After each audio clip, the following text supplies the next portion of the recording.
Baruch atah Adonai Eloheinu melech haolam asher bachar banu mikol ha'amim v'nasan lanu es toraso Baruch atah Adonai nosein haTorah Shema Yisrael Adonai Eloheinu Adonai Echad.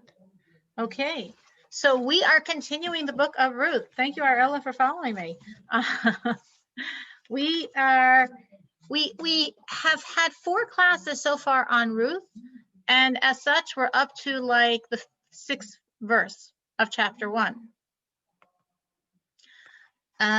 So let's remind ourselves a little bit of the storyline, and then we will continue moving.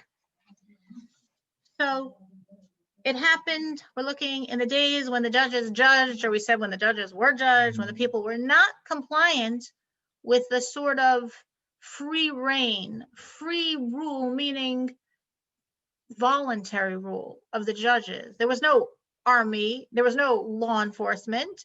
It was a voluntary rule. And unfortunately, at this point, the Jews did not live up to that voluntary, if you choose, comply relationship with the judge, which is why God responded with his famine. And as we touched on at the end of last class, the famine lasted 10 years. It wasn't like a little, one harvest, they went a little hungry. It was a 10-year famine until the Jews repented, removed whatever the iniquities were, restored their relationship to the judge and their relationship to God.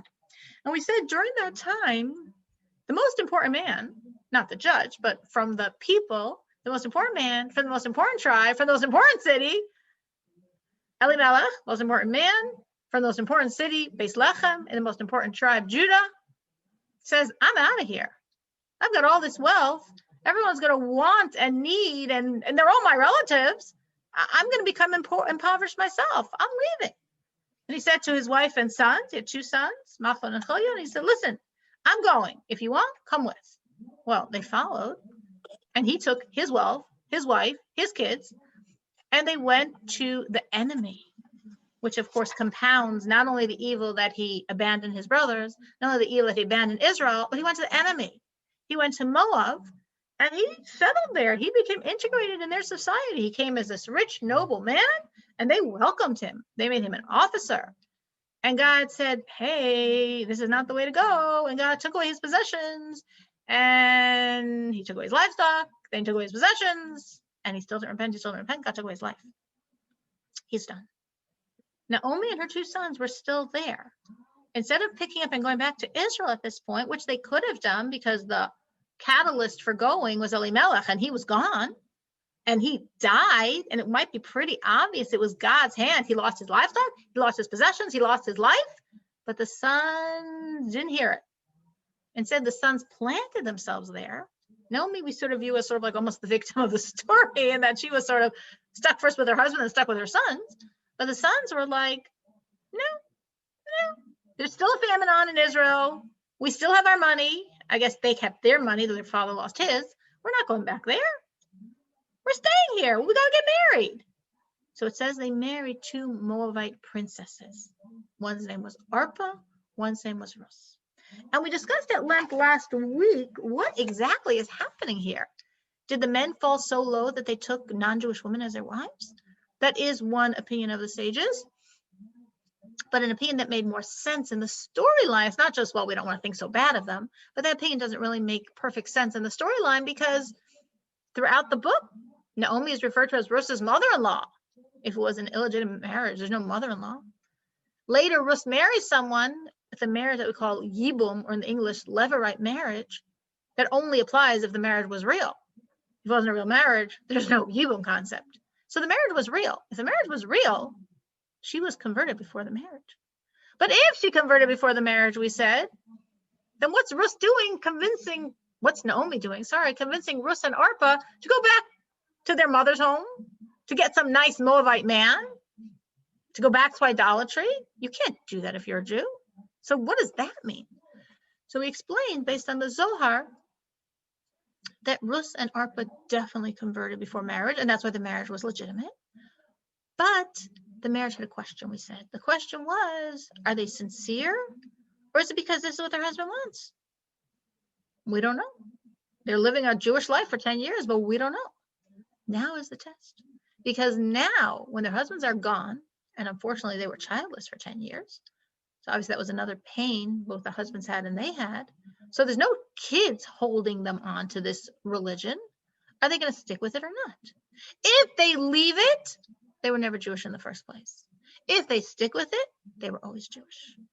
Rus, as we're going to read today, stayed, and Arpa was obviously never Jewish in the first place because she turned back to the Moabite culture, to the idolatry, and to eventually father the giants that were Rus's great-grandchild David's protagonist.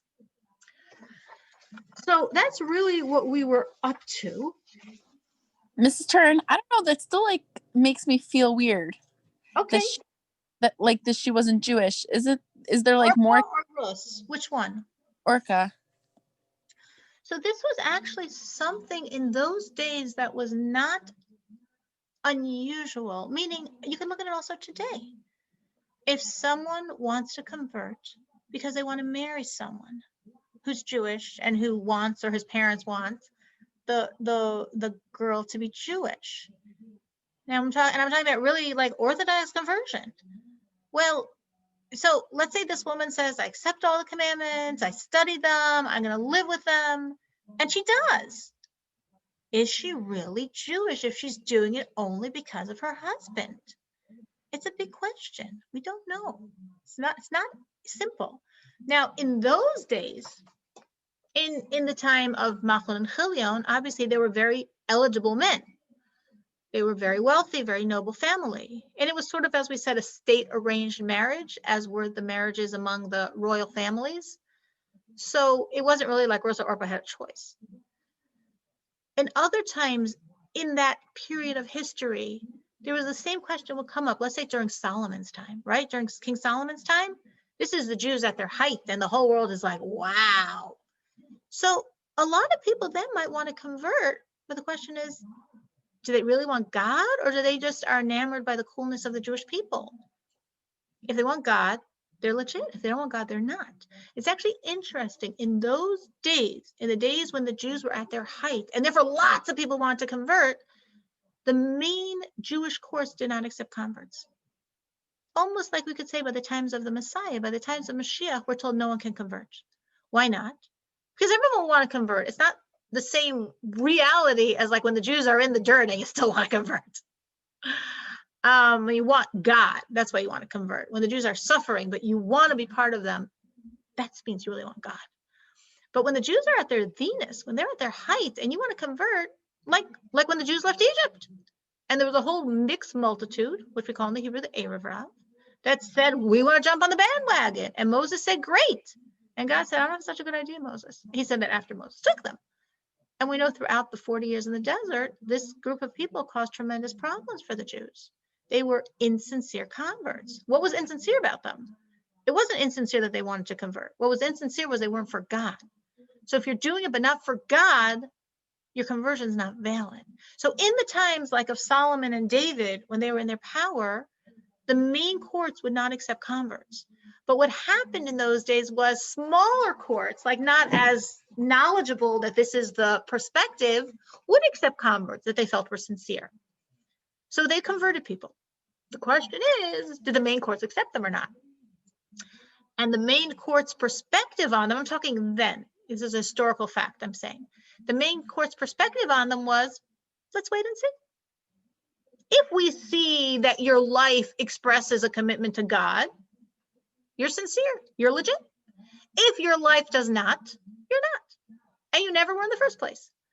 A modern day sort of other point of relevance, I might have mentioned it before, I might not have, I don't remember, is if a child was converted when they were still a baby, when they were still young, like they were adopted, or let's say the parents went through Orthodox conversion, and as they were converted, they also converted their children who are too young to know anything.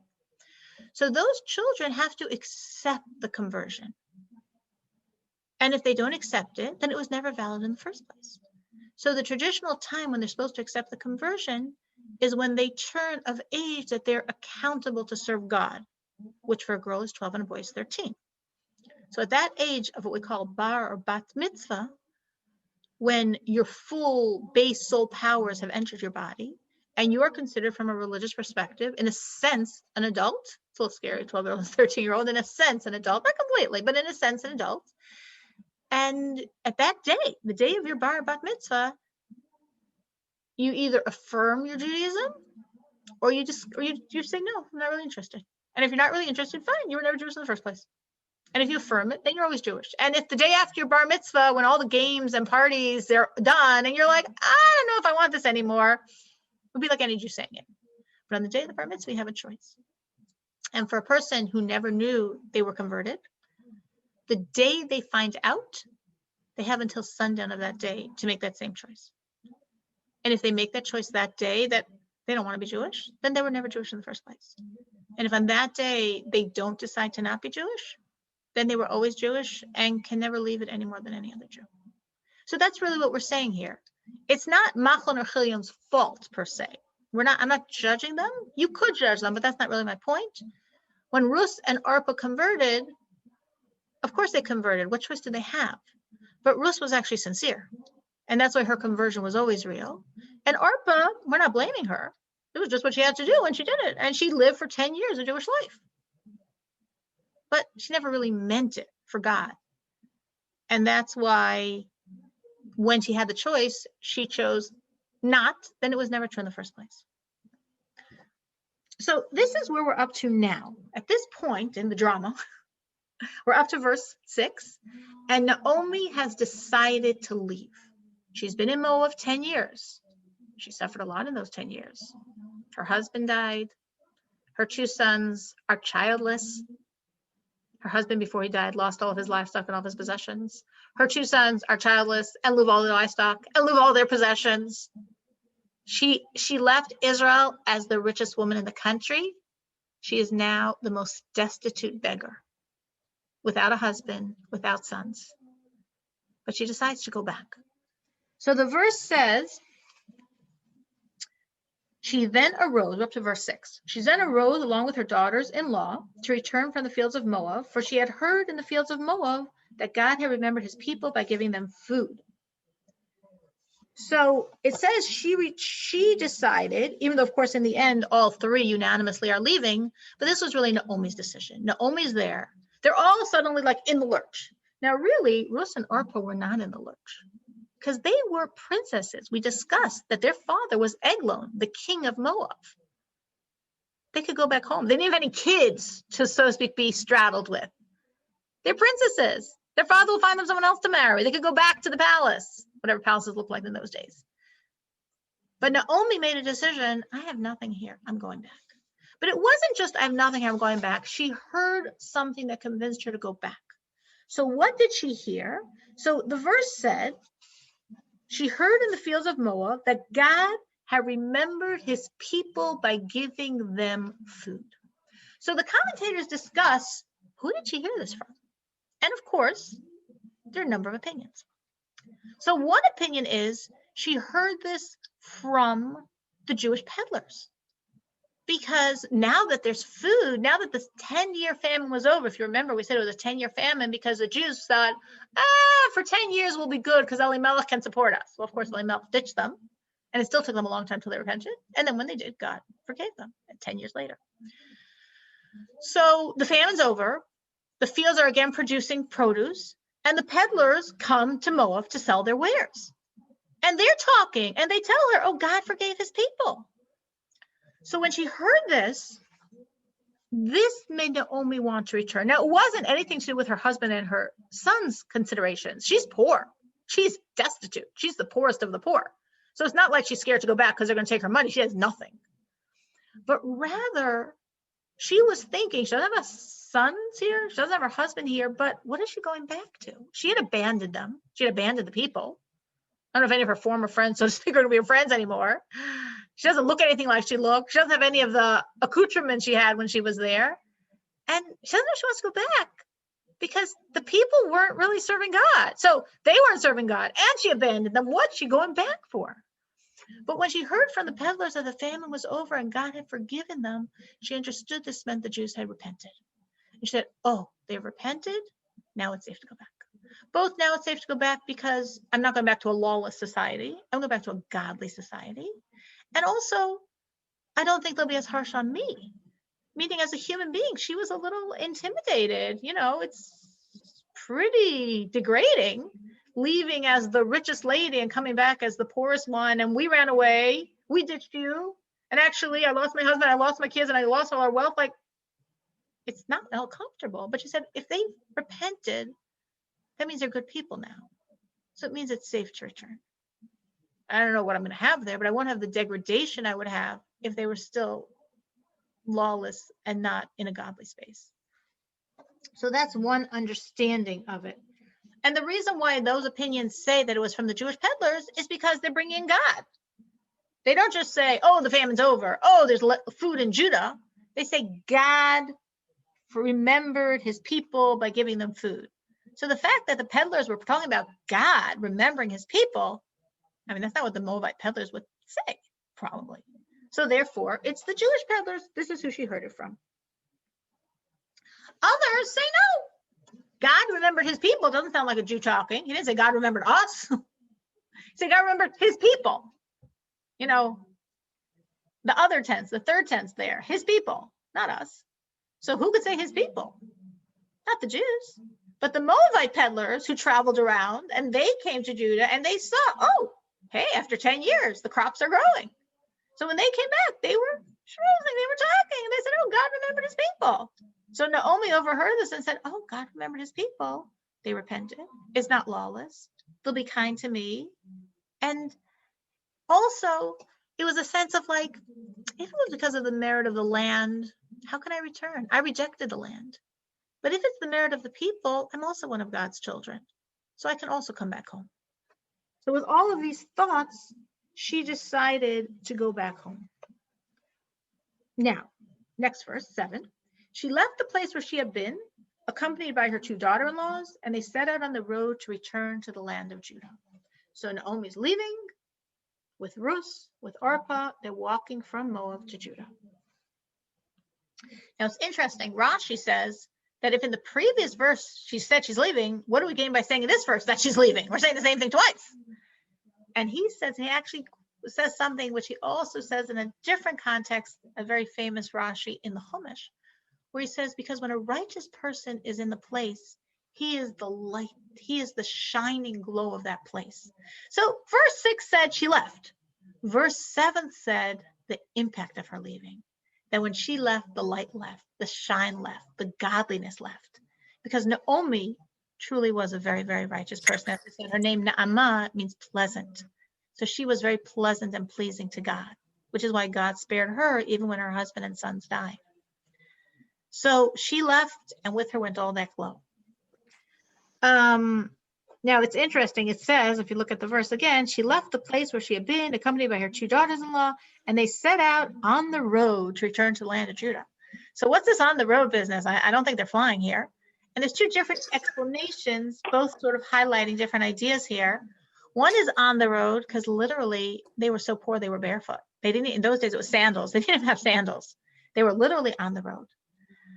Another very different way of looking at it is on the road, every step they took was treasured by God, which is a beautiful concept that when you're doing something right, when you're doing what God wants, it's not just he says, wow, you're returning back.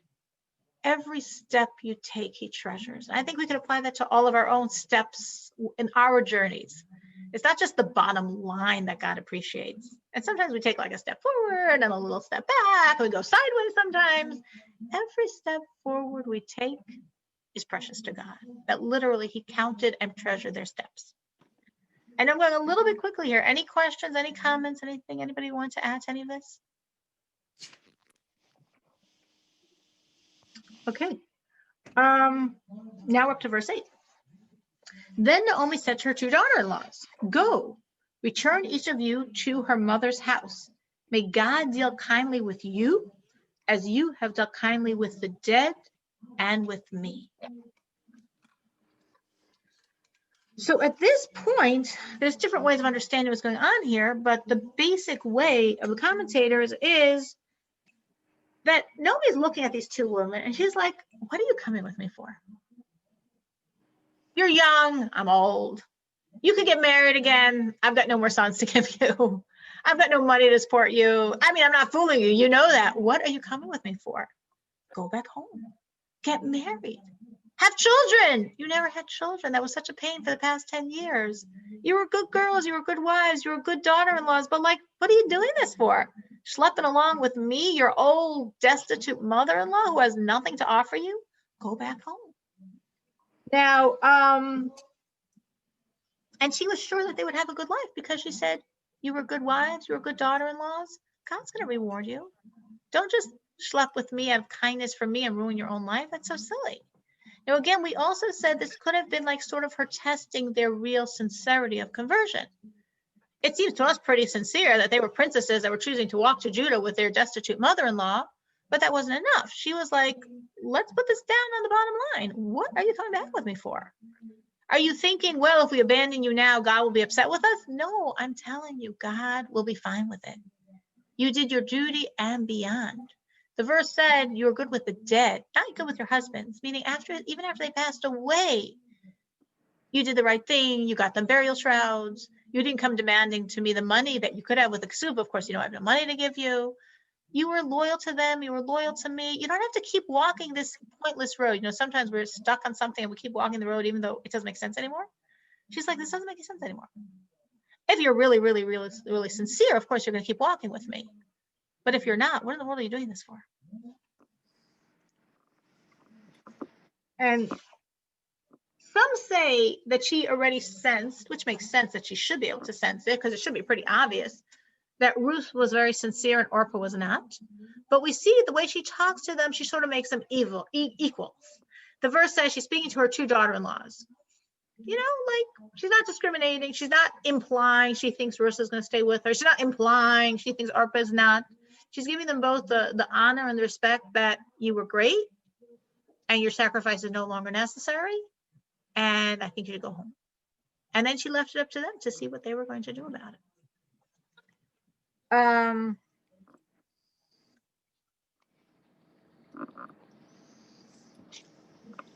Now, some say that she started talking now because when they first were accompanying her, she just thought they were being nice and like giving her sort of like an honorary escort, like out of the city. You know, like you should escort your guests. So they were just being really nice. And at a certain point, of course, they were going to turn back. But now they're walking and walking and walking. She's like, wait a minute, what are they still here with me for? You know, what are they coming with me for? Like, we're out of the city limits. We're almost in Judah. What are they still walking with me for? Do they really think they're coming with me to Judah? Go back home. Some say she was even embarrassed.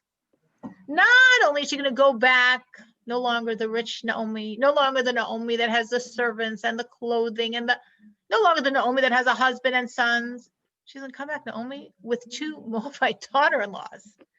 And that itself was like, how are people going to look at me? Of course, she might have understood that they were sincere converts and really were good. But in those days, again, remember, Moab was the enemy. There were no converts from Moab. And especially as we're going to discuss later in this work, Moabite men were not even allowed to, if they did convert, were not allowed to marry into the Jewish people. And a lot of Jews erroneously thought that Moabite women couldn't either. So again, the law really is that Moabite men cannot marry Jews. Moabite men that convert cannot marry Jews. But a lot of people in those days thought it meant all Moabites. So she's going to come back with two Moabite daughter-in-laws. Like, what are people going to think? What are people going to say? Some actually say that Machlon and Chilion also didn't know this law.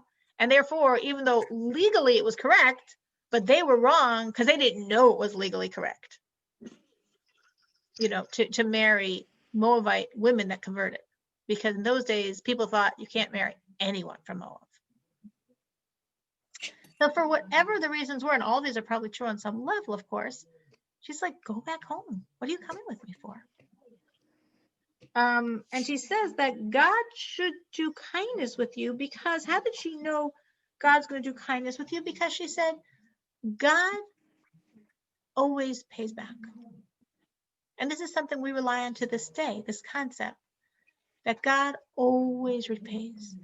Any good thing you ever do, God will always pay you back with interest.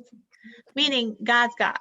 So he would never want the score to be that tit for tat. As much as you gave him, that's what he's going to give you. No way, he's God. So however much you give him, he pays you back big time. And Naomi knew this, and this is of course true, and we know this till today, and that's why we often will, when we want something from God, give him, because we know if we give him, he's going to pay us back. So as such, Naomi said with absolute confidence, I know you're going to have a good life. I know you're going to get married. I know you're going to have children. I could think you're barren. You were married for 10 years to my son, and you didn't have any kids. I know you're going to have children. I know you're going to have a good life. Why? Because God would not deny you kindness as you showed kindness. You were so kind to my sons, alive and after they passed away. You were so kind to me. Even now at this point in my life, you're so kind to me. God's going to pay you back big time. I don't know if any of us have experienced that we can really point our finger to it, to say, yes, God pays back. Anyone can think of a time when they really saw that so clearly, that God truly pays them back?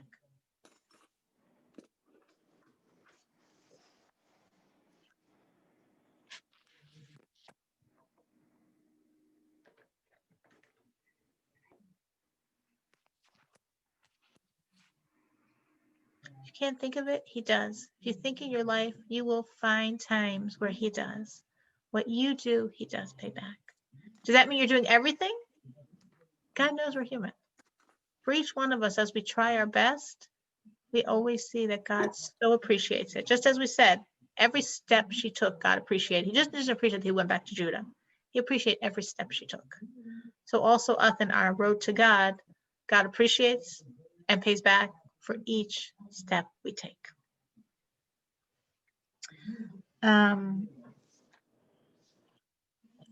Okay, so the next verse says, may God grant that you may find security, each in the home of her husband. So here she's blessing them. Again, she was a very righteous woman, and her blessings were really very powerful. So she's elaborating on what she said previously, that this kindness that she's praying really to God, that God should give these two women, they should finally have domestic contentment that they didn't have until now. Not only they should find husbands and have good marriages, but they should finally have children, which they didn't have for all these 10 years.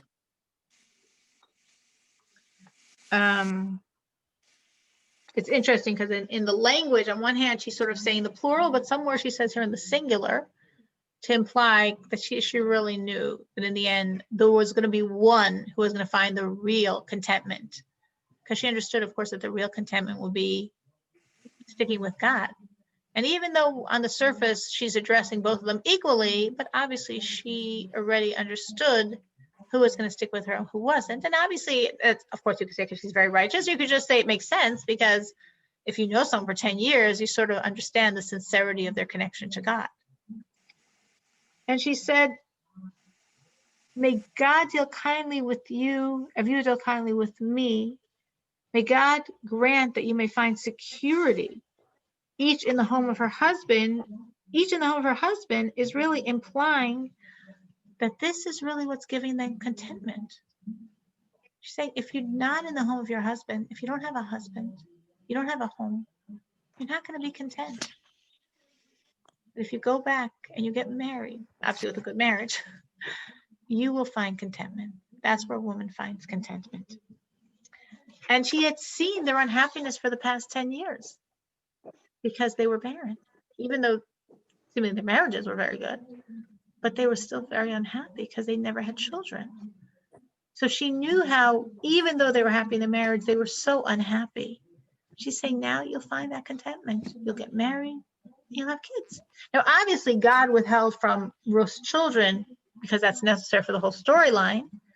But obviously, when you're going through it, you don't know. This is a very clear classical example of that principle we can always refer back to, that, you know, you're going through things in life and it doesn't seem good. And you're like, God, where are you? He's like, I'm right here with you every step of the way.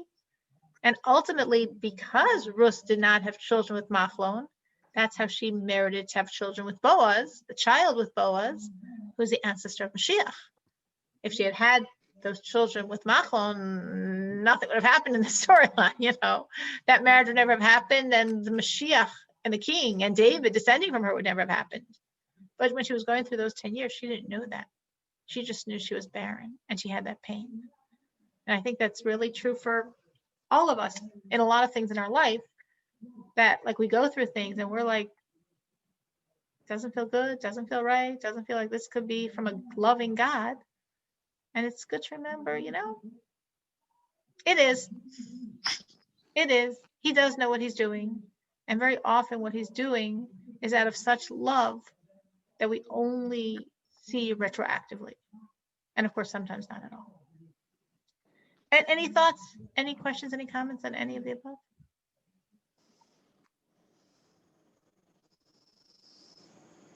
Okay. Fine. So, did I not finish? She kissed them, and they raised their voices, and they wept. Some say they cried because they were separating from Naomi. Some say they cried looking at their own bad, sad situation. The Zohar says that the spirits of their dead husbands stirred inside of them, and that's what evoked their tears.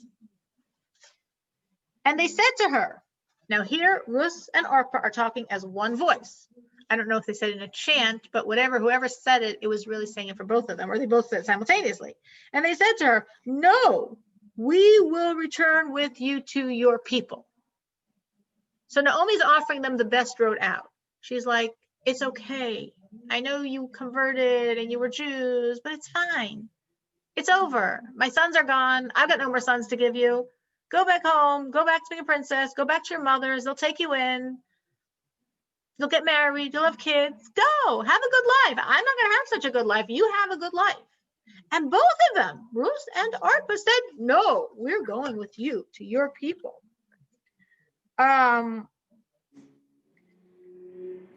Which now, that phrase though sounds good, but it's a little tricky, because they said, no, we're going with you to your people, which you could view a few different ways. One way he was like, wow, they were so loyal. Like, what in the world are they being loyal to her for? And they were still so loyal. That's amazing. Another way you could look at it is say, we're going with you to your people. What do you mean your people? It's their people. They're going with her to her God, their God, her land, their land, her people, their people. So the fact that they said, obviously this is subconscious on their part, but they said, we're going with you to your people. They meant it as a beautiful statement of loyalty, but saying we're going with you to your people already made Naomi think, no, it's not my people. It's your people. And if you're still thinking of it as my people and not your people, you're not going back for the right reasons. You're not there. You're not where you should be. On the other hand, like we said, there's lots of different ways of looking at everything. The Alshach says this is their expression of saying we want to convert for real. We want to go to you and be part of your people. Right now, it's not our people. Again, according to some, they never converted, but that doesn't really jive with the storyline. But even until now, yes, the conversion until now was because we were married and our husbands are no longer here, but we still want it. It's your people and we want to be part of your people. We want your people to be our people. So it's very interesting. The same words, you can either look at it as like your people, not our people, because we're really not real, or we want your people to be our people. We want to sincerely convert. We want to be part of the Jewish nation. And obviously, probably, of course, both are true because Rus probably said one and Orpah said the other. So both of these opinions really were reflected in the two girls. But Naomi said, turn back, my daughters. Why should you come with me? Have I more sons in my womb who could become husbands to you? She's like, now again, Was Naomi right in what she was doing? Yes. Why was she right in what she was doing? Because we said, even though they had converted 10 years before, she didn't know if the conversion was real. Now, of course, during the 10 years, she wasn't going to think about it. Like, obviously, the last thing she wanted to think was that her husbands were married to women that weren't Jewish. So she just accepted them as true wives of her husband, of her sons, their husbands. But now that her sons are not in the picture, she has to treat them almost like a potential convert. And the rule is that if someone wants to convert, we push them away. We're actually supposed to push them away 3 separate times. And if they keep coming back after those times, we say, oh, they mean it for real. We're not here only talking about a woman who wants to marry or a man who wants to marry. We're talking about any convert. There's a woman I know who converted. She lived by me for about a year on Shabbos as part of the process of her conversion. And she said when she was much younger, maybe she was in her 50s or so when she converted, but she was probably in her 20s. She had this desire to convert, and she went to the synagogue, and they sort of chased her away, and she left. She said now she was wiser. She went to the synagogue, they chased her away, and she stayed. So she figured out this is what you got to do. This is obviously unique to Judaism because there are called man-made religions that proselytize, or if they're not actually proselytizing, they definitely welcome more members in their ranks. And Judaism says, no, we push you away. Now, what is the reason for that? So there's a lot of levels of reasoning. But the most basic point is conversion is for real, and conversion is forever. And when a convert converts, they literally, the final stage of the conversion is immersing in a ritual pool called a mikvah. And when they leave those waters, they leave as a Jew, which means they're a different person than when they walked in. They are spiritually of a completely different nature. Their biological parents are no longer really their parents. Their biological siblings are no longer really their siblings. They just were born as they emerged from those waters. The spiritual energy of a person is in their soul. A non-Jew has a very different soul makeup than a Jew. A non-Jew has one soul, so we call an animal soul. A Jew has 2 souls, a godly soul and an animal soul, as well as an appendage called the evil inclination. When that person walked into the waters, as they walked in as a non-Jew, they had one animal soul. When they leave, that animal soul left them. It's no longer there. And instead, they have a godly soul, a completely new animal soul that they never had before, and an evil inclination, as every Jew does. So this is literally their birthday. They're literally born at this moment. And therefore, it's not like, oh, we're getting another member to our ranks. It's like, this is a Jew. And all Jews are interrelated. We all form one organism. Which means, if you're a human and you have a pain in your toe, you hurt. It's not like, oh, I have a toe that hurts. You hurt. You have a tiny little cut in your finger. It's not, well, my finger hurts. I hurt. This is me that's hurting. It's not my toe that's hurting. It's not my finger that's hurting. It's me that's hurting. We all form one organism. So if there's any Jew that's not properly serving God, it's not that Jew has a problem. We all have a problem. We're all in this together. We all literally form one body. There's the body of the Jewish people. There's a cosmic body of the Jewish people, of all souls, of all times, that form one body. And at any given moment in time, all the Jews form one body. We're viewed as one organism. And therefore, if there's someone among us who went through the process of conversion, but wasn't 100% committed to this very, very different and demanding and intense set of expectations from God, but they left those waters a Jew, wow, well, they're one of us, and they could cause us a lot of problems. And that's why we have to really, again, it's not racial on any level. It's not egotistical on any level. We welcome and love all converts, but we want to make sure they really, really mean it. Because if you don't, God doesn't want you to come in. And God has 7 commandments for you, and there are about 700 pages of laws on those 7 commandments, and that's a great way to serve God. But if you want to become Jewish, you have to mean it beyond. It has to be completely super rational, and that's the only way it can work. And when that does happen, we say that God has such a special love for converts because they voluntarily chose to join his flock. And we're commanded that we have to have a special appreciation and a special respect and a special love for converts because of their self-sacrifice in joining God's people. But that's only once they convert. And until then, until we really feel they're sincere, we discourage. And when we know they're real, we educate. Any questions on that? Any thoughts? Any questions on that? Okay, so that is what was going on here. So again, this situation seems a little different because they converted 10 years ago, but we don't know if they really meant it. And now there's the opportunity to see. So Naomi was doing exactly what she was supposed to be doing. If you want to call it role playing here, she was exactly role playing in a different form. The people that chased my friend out of the synagogue, saying, go back home. What do you want this for? Don't come with me. I don't want you. Go back home. You think I've got more sons to give you? I mean, obviously they knew she didn't have more sons, but she was like emphasizing the point. What are you coming for? I'm impoverished. I've got no family that's going to be embracing me because we abandoned them. Go back home. So this was really a real essence test on, are you really in this for God or not? Because if you're not absolutely in this for God, this makes no sense. And don't feel you're doing it for loyalty to me, because I'm the first one telling you, go back home. I love you and I want you to have a good life, and I know that's not with me.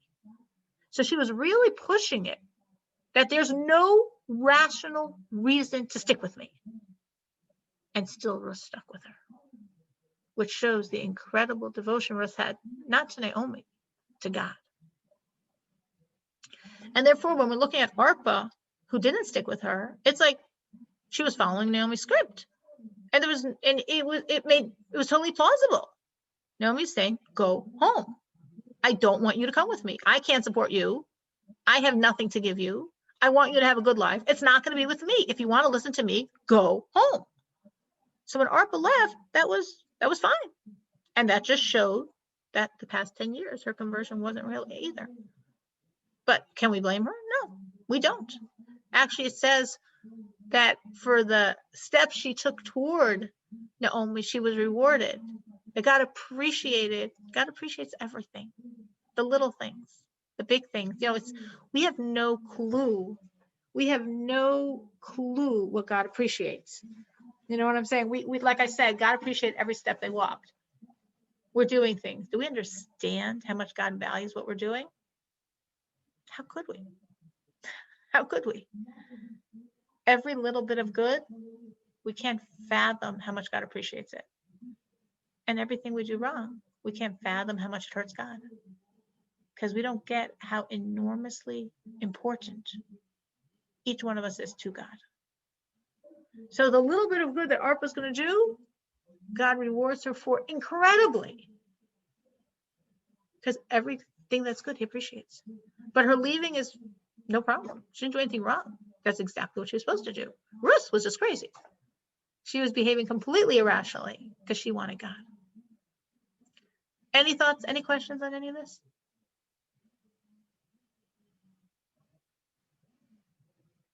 Okay. Now we're going to see that Naomi, actually, I told you that you're supposed to discourage a convert 3 times, right? You don't do it usually back to back in 3 sentences. They come, you push them away. If they come again, you push them away. If you come again, they push them away. 3 times they come and we push them away. And if they still come after that, we're like, oh, you're sincere. And now let's teach you. So that's actually what Naomi's doing. Now, we don't just do it in 3 separate days because this is her opportunity right now. But there are 3 separate times in this conversation they're having that Naomi is pushing them away. Right? In right now, I just read you verse 11. So the first time was in verse 8, where she says, go back to your mother's home. God should give you lots and lots and lots of blessings. She's saying, like, go back. They said, no, we're sticking with you. So in verse 11, she tries a second time. She says, turn back, my daughters. What are you coming with me for? You think I have any more kids to give you? That was her second time. And then in verse 12, she says it again. I'm too old to have a husband. If I have a husband, you think I'm having kids with him? Like, I've got nothing for you. Go back home. So Naomi, as I said, was a very righteous, holy woman. So she knew, which is pretty amazing because this is a little bit of an obscure law, but she knew that this is what God wants, that you have to dissuade a convert 3 times. And that's what she did. But I'm saying technically, of course, normally it's they come, you push them away, they have to come back, you push them away, they have to come back, you push them away, and then they come back and you educate them. But here she does it because this is her opportunity, and she's pushing them. Because until now, you could say, well, why didn't you do it before? Why didn't you do it when she was packing up her things? Well, she had nothing to pack up. She just left. True. Why didn't you do it as she was walking out of her home?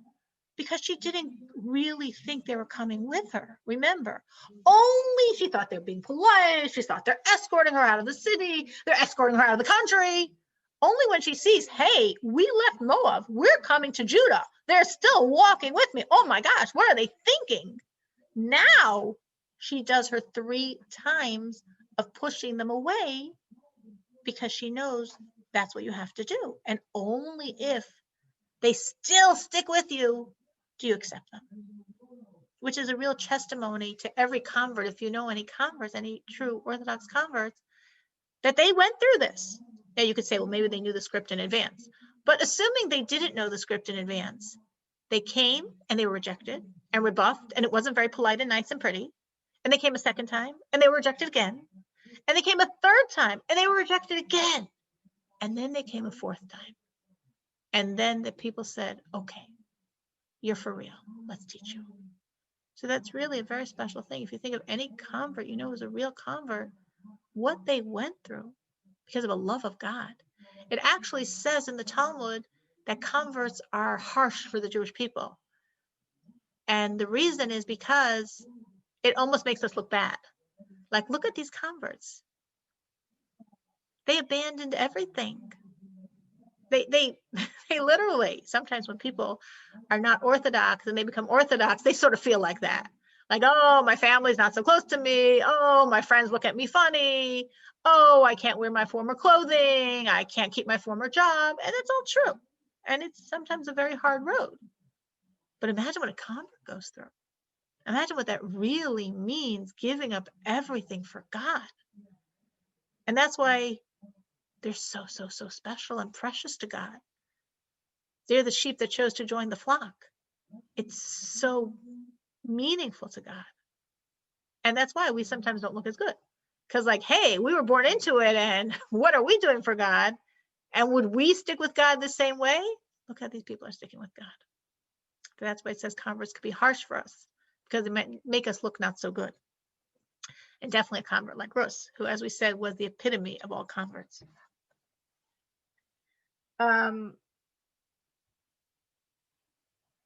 Any questions, any thoughts on any of this? Okay, so verse 12. Now this is her 3rd attempt to push them away, because you got to do it 3 times. Turn back, my daughters, go along, for I am too old to have a husband. Even if I were to say there's hope for me, and even if I were to have a husband tonight, and even bear sons, would you wait for them until they were grown up? Would you tie yourselves down for them and not marry anyone else? No, my daughters, I am very embittered on account of you, for the hand of God has gone forth against me. Pretty intense words. And she meant every one of them. As we're going to see, when she goes back, she doesn't call herself Naomi anymore. She chooses a different name. She felt pretty embittered eventually by the end of the book, we see her comfort. But like I said, we're very short-sighted, and sometimes it's very hard. And sometimes we feel we have a really raw deal, and we know God's a good God, but it sometimes seems really harsh what we go through. It sometimes makes us feel, even as she said, embittered. Really, really, really, really, really harsh. So in this verse, first she said in her second attempt to dissuade them, she said, what? Do you think I have any more sons in my womb? And now she's saying, what do you think? You think I was going to marry me? And if someone's going to marry, you think I'm going to have kids? And if I am going to have kids, you think you're going to wait for my kids? Like I have nothing to offer you. Go home. And it's interesting because we could think, oh my gosh, she's really laying it on thick. Like, why'd she have to say it in such an exaggerated way? But only after this third attempt does Arpa leave. Very interesting human psychology here. Because the sages say, if somebody wants to convert, push them away 3 times. And if after 3 times they still stick with you, that means they're sincere. And it's very interesting. We see this here with Rus and Arpa. Because Rus and Arpa are both like what were they thinking? They must have both been very good girls. Why didn't they, I mean, if you really think of them as, like sometimes when you're learning scriptures, it's hard to remember these are real people. But let's remember these are real people. So here it's real women, even though we know they got married young, but they in those days, they've been married for 10 years. So they didn't get married when they were 5, right? Maybe they got married when they were 12, which means they're in their early 20s now. Or maybe they got married when they were 14, so they're 24. And they've been married for 10 years. They've lived. And what were they thinking? Both of them were very good people because they really sincerely were planning on going back with Naomi. And they were princesses. And they could go back home. It would be a little uncomfortable being away for 10 years, but it wasn't that they ran away from home. I mean, their father arranged this marriage. They hadn't rebelled against him to be married. They hadn't rebelled against him to convert. That was all part of the script. So really, what were they thinking? Why didn't they go back home? And they're young. I mean, obviously a little old for those days, but still young enough. Get married, have a life. Why were they thinking to go back with Naomi to Israel? And she was poor and husbandless and kidless. Obviously, they were very good people. And obviously, over these 10 years of being her daughter-in-law, they both, Rus and Arpa, really felt a deep feeling for her. She was probably the best person they ever met their whole life. She was a very, very holy Jew. They never had anyone like that before in their whole life. So probably both of them, if we think of them as real people, like what were they thinking? They probably spent 10 years really developing a very deep relationship with their mother-in-law. And the relationship was so deep and so strong, probably like a surrogate mother, and even more, because they still had their own mother. She says, go back to your mother, and they're going with her. Go back to where there's food and clothing, and they're going with her. They both really felt so deeply connected to Naomi that we're going to leave you. Maybe they were thinking, we're going to abandon you. You're older, you're poor. We want to be there. We want to help you. We're not going to abandon you. What do we care about our own lives? We love you. We're here for you. And they both must have felt that because they both decided to go back. There was no peer pressure here. They both were making a very amazing sacrifice of their life for Naomi. But the point was, that's beautiful, but that's not what we want.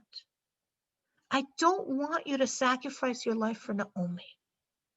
If you want to sacrifice your life for God, then come with me. But if you're sacrificing your life for Naomi, so I'm going to go back. I'm going to be friendless. Everyone's going to look at me. Everyone's going to whisper about me in front of my face or behind my back for sure. If you're doing it to give me moral and physical support, I'm poor and destitute. You're going to beg with me so I'll have more food to eat. You're going to throw away your life for me. It's beautiful. And please go back home. And I'm telling you 3 times. Because the first time Arpa didn't go back. And the second time Arpa didn't go back. Only by the 3rd time.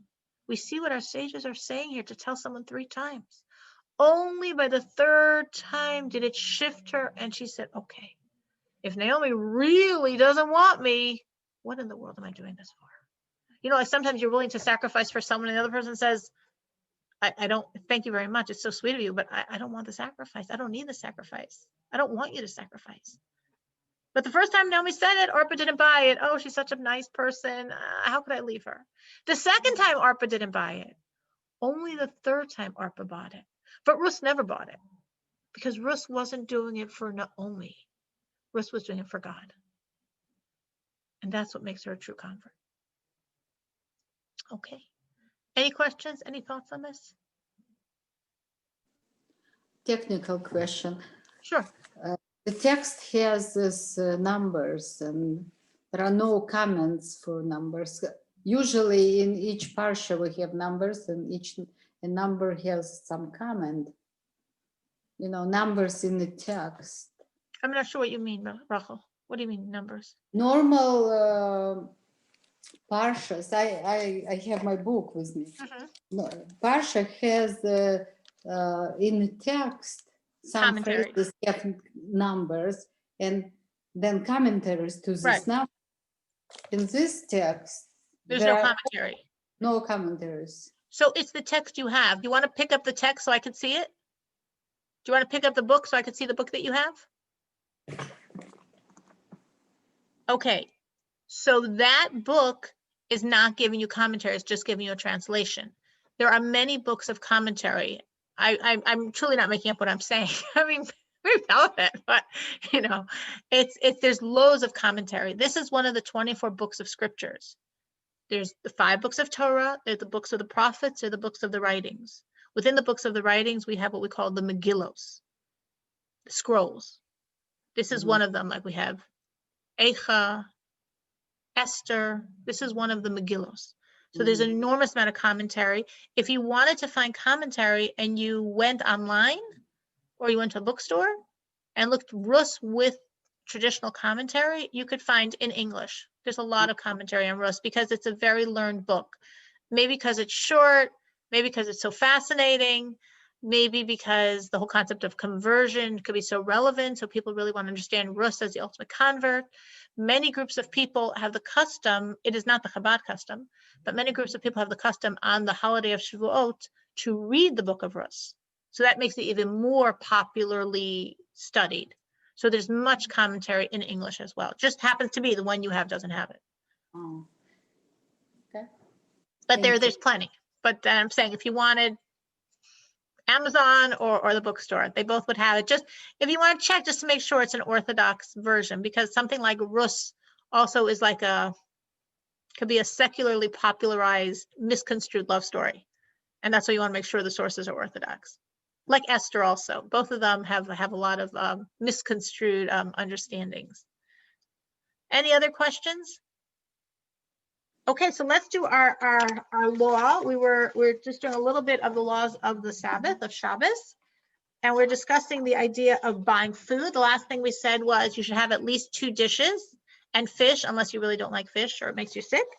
So today, continuing this idea, a person is supposed to wake up early Friday to prepare the foods for the Sabbath, for the Shabbos, as there's a scriptural reference that supports this.